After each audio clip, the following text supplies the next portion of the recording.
अस्सलाम वालेकुम सामीन। 8 जुमादल ऊला की तारीख शुरू हो चुकी है। 2 दिसंबर है। सोशल इंडिया न्यूज़ में आपका खैर मकदम है।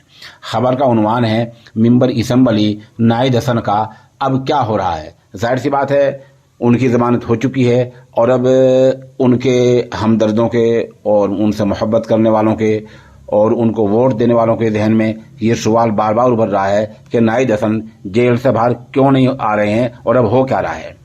इस बारे में इस नामनगार ने मशहूर वकील मुस्तफ़ा एडवोकेट से रब्ता किया है।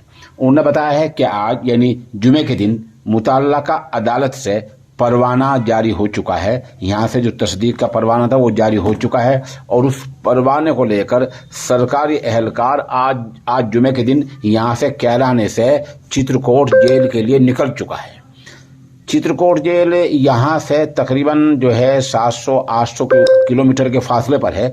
सरकारी एहलकार आज यहाँ से चला है तो कल दोपहर या कल शाम तक वहाँ पहुँचेगा। वहाँ जाने के बाद एक थोड़ी प्रक्रिया यानी थोड़ी कार्रवाई और है जेल की और फिर नाहिद हसन कल देर शाम किसी वक्त इंशाअल्लाह अज़ीज़ चित्रकूट जेल से बाहर आ जाएंगे। और जैसे ही वो बाहर से आएंगे तो 2 इम्कान हैं। पहले इम्कान ये है कि लखनऊ में आजकल इसम्बल का सेशन चल रहा है वो वहाँ पहुँच जाएं। दूसरा इम्कान ये है कि वो कैराना अपनी रिहाइशगाह पर आ जाएं। बहरहाल आज सरकारी जो एहलकार वो यहाँ से परवाना लेकर चल चुका है और वो कल किसी वक्त चित्रकूट पहुँच जाएगा और वहाँ मामूली कार्रवाई के बाद नाहिद हसन इंशाअल्लाह जेल से बाहर आ जाएंगे।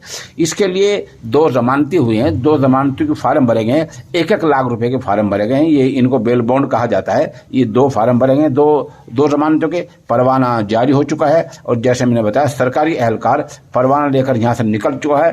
कल शाम तक वो चित्रकूट पहुंच जाएगा और मामूली कार्रवाई के बाद जेल से नाहिद हसन बाहर आ जाएंगे। अब बज़ाहिर कोई अड़चन नहीं रही है।